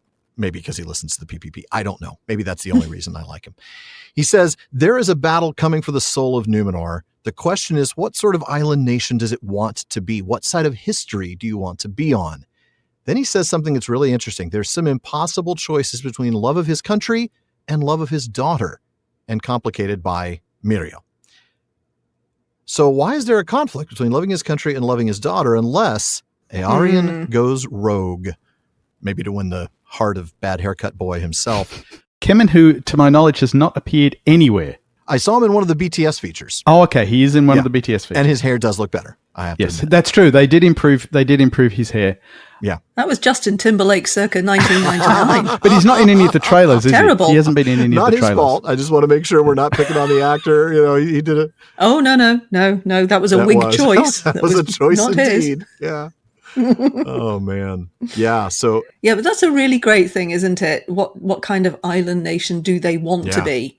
And of course, we know, going by the lore, that they make the wrong choice there. But you're right about Eregion. We've had our suspicions, though, haven't we about Eregion? Yeah.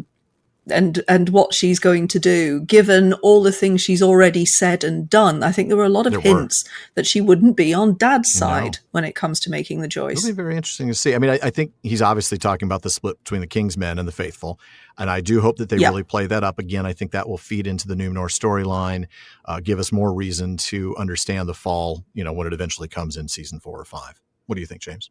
I'm still waiting to see exactly what that conflict is going to be, because I'm not sure that it's as clear initially going to be as clear cut as King's Men versus the Faithful. Maybe you're right. Maybe love of his country and love of his daughter. Maybe just he wants to stay to protect his daughter, but he knows he has to go and serve. I'm wondering if the daughter is actually going to start off more being on the. Well, I don't know. I think Eregion is going to be affected by her brother's supposed death. I think that's the driver for her. So I'm not sure what direction that's going to push her in. I don't know that would push her in the direction of being supportive of. I'm wondering if she may go rogue the other direction initially, and maybe that's what pulls Elendil over to that side more. I think the conflict might be between supporting the rulership of Númenor on the one hand, and the daughter on the other hand, who is off to seek revenge for her brother's apparent death. That is an interesting take. I like that. I don't want to rule that out. I could be wrong, but yeah. It could absolutely go either way. That is interesting. Check back with you in a couple of months' time, and we'll see where that went. Are we ever going to get an Eregion? I don't know. I still haven't seen any casting for him ever. No, but I mean, he's been mentioned before as kind of going rogue. Yeah. I'd say they could bring him back easily at some point. Oh, yeah. Speaking of which, Celeborn, we've heard confirmation is coming at some point. We don't know when. That's true. The silver clam will be there. Silver clam.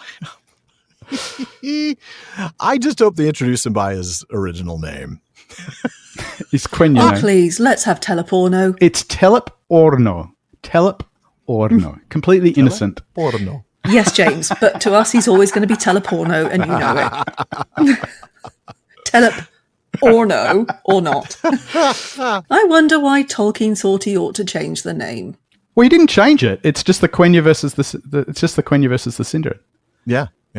Funny how it vanishes, though. And yet he didn't catch the more obvious ones like Tirion upon Tuna, like upon Rye. That's hilarious. It's just. I like my Tyrion on tuna. Some people prefer salmon. I'm a vegetarian. I won't take either of those. Yeah. Sometimes his names are pretty funny.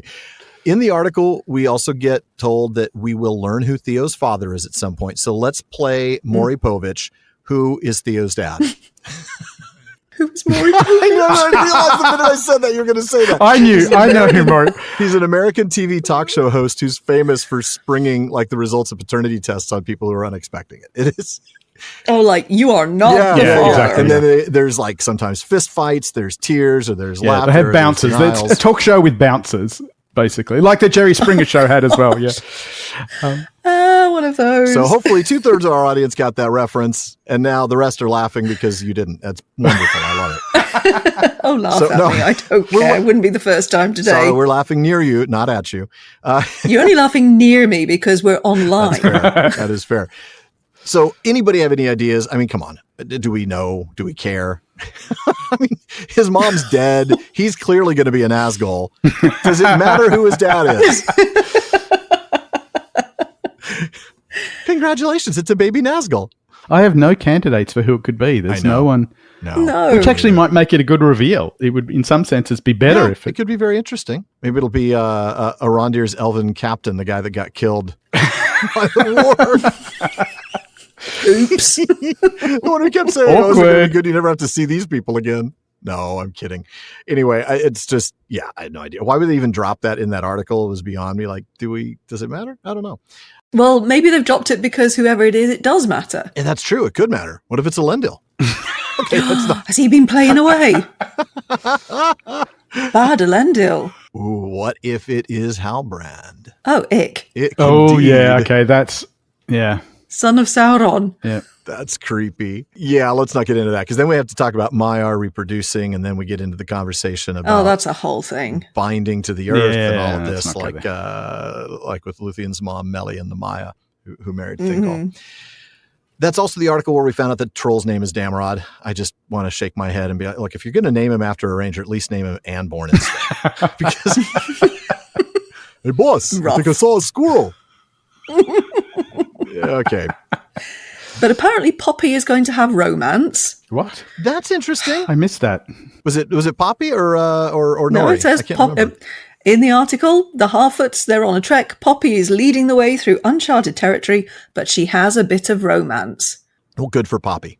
I'm glad for her. We haven't seen any of the Harfoots in the trailers, have we? No, just Nori off with the stranger in the middle of nowhere. That's a very good point. Like nothing about that Harfoot storyline.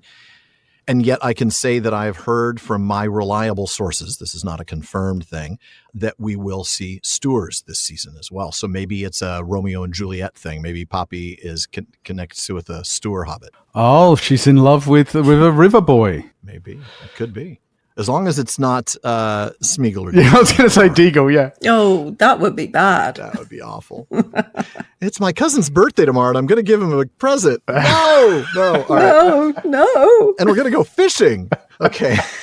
Bad idea. We're getting silly now, people. But it's so much fun. So much fun. So we did also see a couple of behind-the-scenes features on the show. One was on the rings themselves, which was interesting because we talked about how the ring choices and the whole idea of making the 3 first and that there weren't a 7 and 9. That featurette really spent a lot of time talking with John Howe about what he believed to be Tolkien's inspirational sources for the rings. That was interesting. I'm not sure I'm 100% on board with what he said. What do you think? Yeah, I didn't love that video, to be honest. Yeah. I feel like at the end of the day, he might have been reaching a little bit for, external inspiration about the rings. But I wonder why. That's the thing, but it's not uncommon. People like to see or envision or think of what the inspiration might have been. I think a lot of people often see Wagner in the rings, and it's like, Tolkien would probably fight you pretty hard on that one. Yeah. I mean, like he would say, there are similarities in that, They're rings. Right. That's it. They're round things that go on fingers. They're round things that go on your finger. That's it. Yeah. I mean, he did talk about the idea of a ring of invisibility, the old legend of this ring. The Ring of Gyges? Yes, that's the one. I couldn't remember the name off the top of my head. And certainly that's a thing. But it, as Tolkien often showed, it was a stew, a mixture of so many inspirational sources. You can't pick just one. Tolkien would take some small element of something and make it his own. Yeah, like the dragon in Beowulf does have some similarities with Smaug, but Smaug's not him, and it's the same thing with so many other inspirational sources. You're like, oh yeah, I can see where he drew from this a little bit, but that doesn't make this that. And I felt like maybe it was a bit of a reach. Agreed. I wondered though if that has to do more with why the rings are granting immortality. Like, are they sort of misread the inspirational sources? But I guess we'll have to see. The rings part does worry me a little. But in that behind the scenes feature, we also got a glimpse of Charles Edwards' incredible acting ability. I think we are going to be blown away by him as Celebrimbor this season. I really hope so. And I did see a little bit more. I pointed this out last season, the channeling of Ian Holmes' portrayal of Bilbo as well. Yeah. I see a bit more of that just kind of, it's that same sort of sense of being taken over by the ring and the confusion and the almost bumbling nature in some regards as he gets overly excited, I guess, in some senses about the rings and their powers and so on. Yeah, there's an eagerness. Yes. That's the trailer, by the way, where we saw him asking Sauron, did they work? Did they work? Did the rings work? Yeah. Well, I don't know what work means, and we'll find that out. Yeah. But I mean, I presume that has to do with the preservation of the elves. Exactly. But yeah, because he's still in Eregion, so he doesn't know what's gone on in Lindon when the elves have gotten their rings and the tree responds by blooming again or whatever. The leaves come back and that black slime goes away. Looking more Feanor-esque, I will admit, in the way he's eager for this craftsmanship, and I hope we see that. We had hints of that, didn't we, at the very start of season 1 when we first saw him, where this was the hammer of Feanor. Hammer of Feanor. I actually like that. Like, okay, that's cool. I think that's what's going to kill him. I think he's going to get killed by the hammer. By the hammer? Yeah. I don't think we're going to get the banner. I think we're going to get the hammer. I think he's going to get killed by the hammer. Hammer, not a banner. Okay. It's Chekhov's hammer, right? I mean, they make a big deal of it. I just feel like the hammer, you don't show a hammer and then not hit somebody over the head with it in the third act. You don't show a hammer and not hit somebody with it. That's true. No, that's true.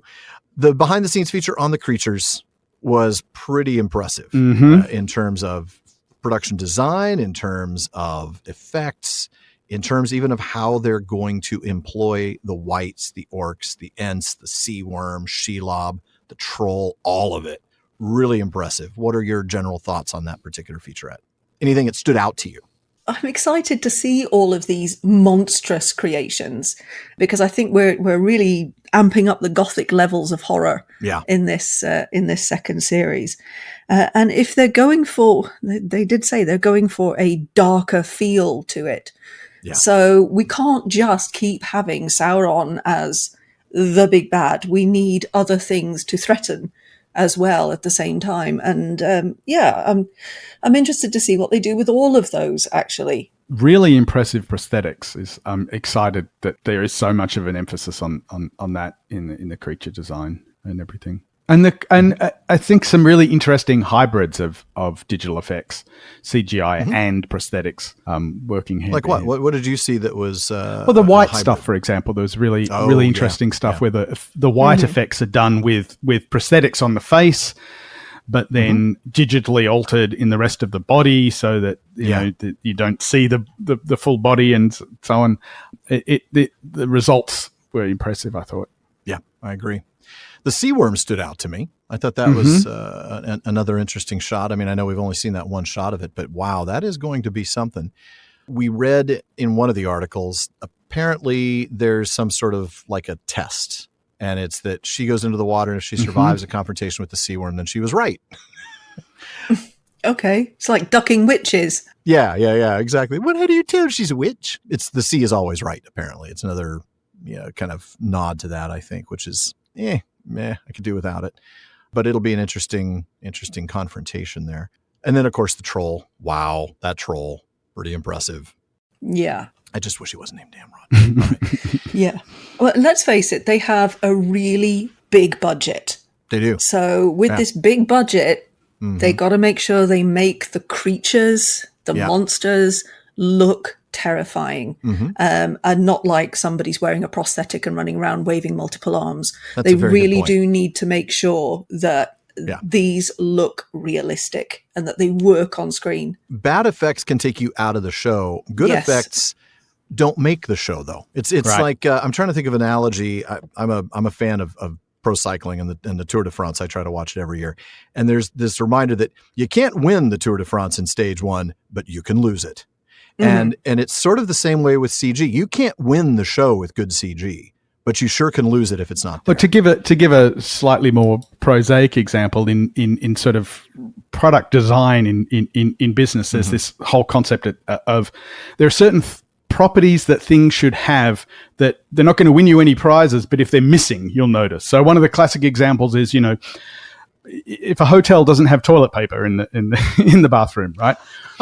That's a big problem. The existence of toilet paper is not going to get you a 5-star rating, right? I mean, it's just expected, right? So there's certain things that their absence is a problem, but their existence doesn't add anything. There are other things where their absence you wouldn't notice, but their presence actually lifts things up and takes it over the edge. And I'm thinking of things like, for me, I see the difference in the writing. And it's like the writing is what will make the show. Yes. The CG is what keeps it there. Right. Yes. And last season, it felt like they kind of got it backwards in that. They spent a lot of their time making sure that the effects and all of the costumes and everything were right. And they were really, really good. A lot of the visuals were great. Exactly. But then they didn't master the writing. And it's like, okay, go back to your core, go back to what makes this show a show, and then add those extra layers. So I'm hopeful that's what they'll do. And I can say that because I did spend some time with the showrunners at ComicCon. It was fantastic. And they were really honest about it. They were a lot less hiding things. There was a moment where Corey and I were talking with Patrick McKay, and he said, ask me anything, spoilers galore. And he was just an open book. Now, some of those things I can't share. And honestly, he didn't spoil a lot anyway. He really didn't. But he was open and honest, and in a way that I didn't feel like they could be or were able to be in the run up to season 1. I feel like they've learned some lessons in that regard in terms of dealing with the community. They're a lot less secretive. They're a lot more open. They're also a lot more humble. They said, Patrick very clearly said, look, we're proud of season 1, but we know it wasn't perfect. And we're trying to do better, and we're trying to make season 2 even better. We think that you're going to like season 2 more, and maybe even like season 1 more because of season 2. The whole idea that it will shed some light on things and make it better. I'd be very hopeful for that. I mean, like you two of you, I was critical last season. Yeah. Although I didn't give them a terrible grade at the end. What did you give them? I think I gave them a C-. I think you guys were... I think you were the worst out. I think you gave them the lowest. I was the hardest. I think I hedged my bets and said, depending on what they reveal in season 2 that sheds light on season 1. That's right, you did. It could either be a C or a B. So I'm still hopeful that some of the things in season 1 will be better explained into. Yeah. And that's it. Yeah. I think that really what I will want to do, and hopefully the three of us will do this anyway, is when we get to the end of the 5th season, which at this rate is going to be in about 20 years' time, we get to the end of the 5th season and we'll look back on it and be able to determine whether it was a coherent narrative or not. But folks, can we not have so long in between seasons? Dear Lord, I would like why? That. 2 years is such a long time. 1 year. We give you 1 year. Yeah. And I think maybe now that all the production has been relocated to the UK, that will make it easier and possible for them to do. But we'll see. That I didn't actually get any information on when I was at Comic-Con. But it was a wonderful time. I think for me, the highlights, and I'll just talk about these briefly before we head out of the show. I'm not trying to make anybody jealous. It was just a wonderful time getting to chat with Tristan about Welsh rugby and about beards. And I mean, here I am having a really friendly chat with a guy who might kill an eagle. I mean, he's a terrible, terrible guy, Farazan, but Tristan is really cool. Ismail went out of his way to make so many fans feel welcome. I saw him engaging with everybody and just being over the top in his kindness. Such a neat guy. My favorite moment, I was standing there with a number of us. We were behind the professional photographers who were all taking photos of, I want to say 5 cast members. It was Charlie and Charles. So it was Celebrimbor. It was Sauron Halbrand. and a couple of others. I think Max and Baldry, Isildur was there, and I can't remember who else, but there were like 5 or 6 of them getting their pictures taken by professionals. The guys then left, and the cast kind of came out to mingle with the rest of us.